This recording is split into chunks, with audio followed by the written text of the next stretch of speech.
বাংলাদেশের রাজনীতিতে আবারও চমক। এই ভিডিওতে আপনাদের নিয়ে যাব খুলনায়, কারণ এই মুহূর্তে রাজনৈতিক আলোচনার কেন্দ্রবিন্দু হয়ে উঠেছে একটি দরজা, একটি তালা আর একটি পতাকা। হ্যাঁ, শুনতে সিনেমার গল্পের মতো লাগলেও ঘটনাটা একেবারে বাস্তব। সম্প্রতি খুলনা শহরে দীর্ঘদিন বন্ধ থাকা আওয়ামী লীগের একটি দলীয় কার্যালয় আচমকাই খুলে দেওয়া হয়েছে স্থানীয় কিছু নেতা কর্মীর উদ্যোগে। যে অফিসে এতদিন ধুলো জমছিল, হঠাৎ সেখানে জাতীয় পতাকা উঠেছে, বঙ্গবন্ধুর ছবিতে মালা পড়েছে, স্লোগান উঠেছে আর সোশ্যাল মিডিয়ায় ভিডিও ঘুরতে শুরু করেছে। সেই ছবিটা আপনাদের দেখাবো। ভিডিওতে সেই ছবিতেই একেবারে স্পষ্ট বুঝে যাবেন ছবিটা কি। দেখুন।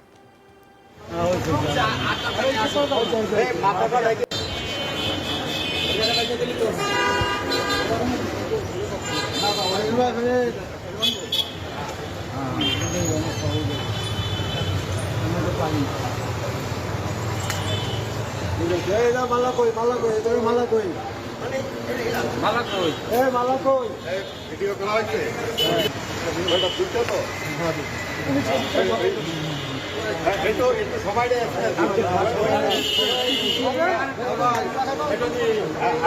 চাপ দাও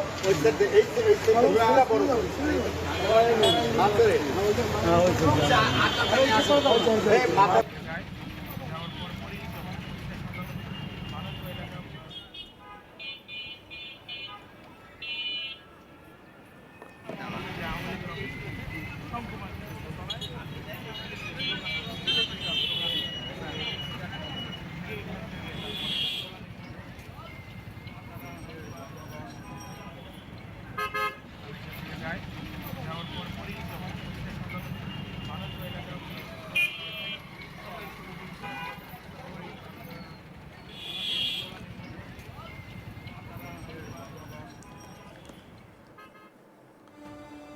ছবিটা দেখে কি বুঝতে পারলেন? আওয়ামী লীগের অফিস খুলনায়, সেই অফিস খুলছে, জাতীয় পতাকা উত্তোলন করা হচ্ছে এবং মুজিবুর রহমানের ছবিতে মালা দেওয়া হচ্ছে। একবার ভাবুন, যে আওয়ামী লীগ বাংলাদেশে ব্যান্ড, সেই আওয়ামী লীগের দলীয় কার্যালয় ওপেন হচ্ছে এবং বাংলাদেশের নির্বাচন হয়ে যাওয়ার পর তারেক রহমানের দল বিএনপি ক্ষমতায় আসার পর বা ভোটে জেতার পরে এই ছবি সামনে এলো।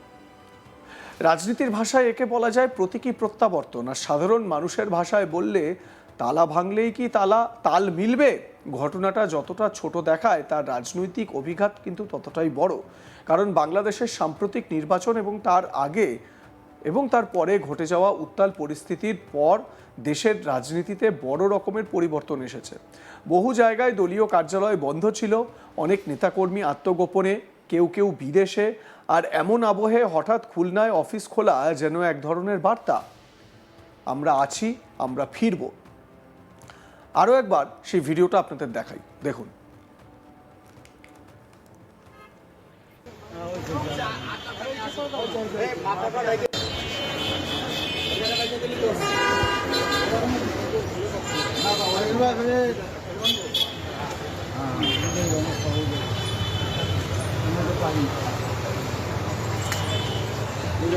মালা কই মালা কই তুমি মালা কই মালা কই মালা কই ভিডিও করা হয়েছে ওটা বুঝছো তো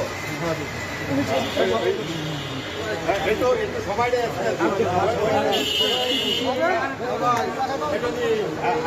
চাপ দাও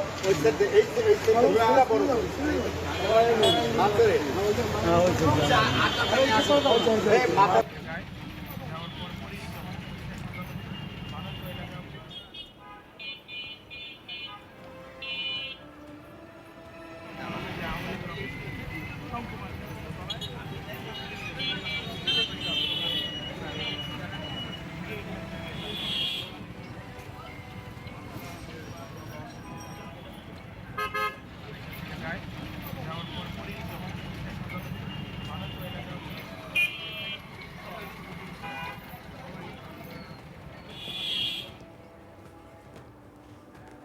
এখন প্রশ্ন হলো, এই খোলা দরজার শব্দ কি শুধু খুলনার গলিতে শোনা গেল, নাকি তার প্রতিধ্বনি পৌঁছবে ঢাকা, দিল্লি, এমনকি কলকাতাতেও?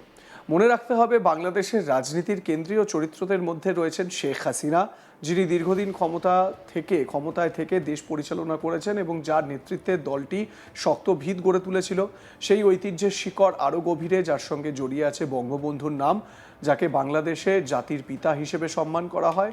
ফলে একটি কার্যালয়ে তাঁর ছবি টাঙানো বা মালা দেওয়া কেবল আনুষ্ঠানিকতা নয়, এটি আবেগের রাজনীতি, ইতিহাসের স্মৃতি এবং ভবিষ্যতের ইঙ্গিত, সব একসঙ্গে। কিন্তু রাজনৈতিক ময়দান তো একপাক্ষিক নয়, সেখানে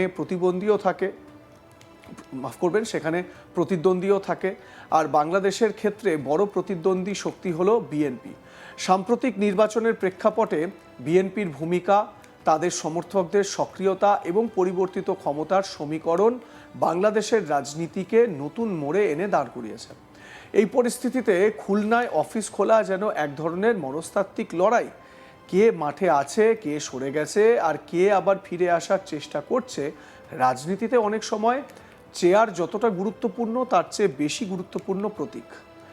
একটি পতাকা, একটি সাইনবোর্ড, একটি বন্ধ দরজায় নতুন করে তালা খোলা, এসবই বার্তা দেয় কর্মীদের, সমর্থকদের, এমনকি প্রতিপক্ষকেও। আর আমরা সবাই জানি দক্ষিণ এশিয়ার রাজনীতি কখনো সোজা রাস্তা ধরে হাঁটে না। এখানে সবসময় একটু বাঁক থাকে, একটু নাটক থাকে, আর একটু আবেগ তো থাকেই। এখন আসি বড় প্রশ্নে, এতে ভারতের কি? কেন দিল্লি বা কলকাতার মানুষ খুলনার একটি অফিসে বিএনপির কার্যালয় খোলার ব্যাপারে মাথা ঘামাবে? কারণ বাংলাদেশের রাজনীতি আর ভারতের রাজনীতি ভৌগোলিকভাবে আলাদা হলেও বাস্তবে তারা গভীরভাবে সংযুক্ত। দুই দেশের মধ্যে প্রায় 4000 কিলোমিটার সীমান্ত, অসংখ্য স্থলবন্দর, নদী, বাণিজ্য পথ এবং মানুষের আত্মীয়তার সম্পর্ক রয়েছে। বিশেষ করে ভারতের পূর্বাঞ্চলীয় রাজ্যগুলো যেমন পশ্চিমবঙ্গ বাংলাদেশের রাজনৈতিক স্থিতিশীলতার সঙ্গে সরাসরি যুক্ত। যদি বাংলাদেশের রাজনীতিতে অস্থিরতা বাড়ে, তার প্রভাব সীমান্তে, নিরাপত্তা, চোরাচালান, অনুপ্রবেশ ইস্যু, এমনকি স্থানীয় রাজনীতিতেও পড়তে পারে। আবার উল্টো দিকও আছে, যদি বাংলাদেশে স্থিতিশীল বন্ধুত্বপূর্ণ সরকার থাকে, তাহলে বাণিজ্য বাড়ে, যোগাযোগ প্রকল্প এগোয়, বিদ্যুৎ ও জ্বালানি সহযোগিতা মজবুত হয়। ফলে খুলনায় অফিস খোলা মানে বিএনপি আওয়ামী লীগের অফিস খোলা মানেই শুধু স্থানীয় খবর নয়, এটি এক ধরনের রাজনৈতিক থার্মোমিটার, যা দেখে বোঝা যায় দেশের ভেতরে উত্তাপ কতটা। এখন একটু হাসির ছলে বলি আপনাদের, রাজনীতিতে তালা ভাঙা খুব সহজ, কিন্তু বিশ্বাসের দরজা খোলা ভীষণই কঠিন।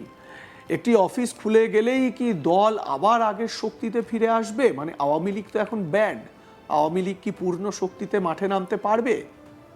না, তারা তো কোনো কর্মকাণ্ডই করতে পারবে না, রাজনৈতিক কোনো কাজই করতে পারবে না। এটি কি কেবল কর্মীদের মনোবল বাড়ানোর একটা প্রয়াস করা হলো? বাংলাদেশের তরুণ প্রজন্ম গত কয়েক বছরে রাজনীতিতে বড় ভূমিকা নিয়েছে। সোশ্যাল মিডিয়ার মাধ্যমে তারা দ্রুত সংগঠিত হয়, দ্রুত মতামত দেয়, আবার দ্রুত সমালোচনাও করে। ফলে যে কোনো রাজনৈতিক পদক্ষেপ এখন আর চার দেওয়ালের মধ্যে সীমাবদ্ধ থাকে না, মুহূর্তের মধ্যে তা ভাইরাল হয়ে যায়। খুলনার ঘটনাও তাই হয়েছে। ভিডিও, মন্তব্য, বিতর্ক সব মিলিয়ে এটি এখন জাতীয় আলোচনার অংশ। আপনাদের মতামত জানাতে ভুলবেন না। দেখতে থাকুন আজ তাক বাংলা। সাবস্ক্রাইব করুন আমাদের ইউটিউব চ্যানেলটি, বেল আইকন প্রেস করুন নোটিফিকেশন পেতে।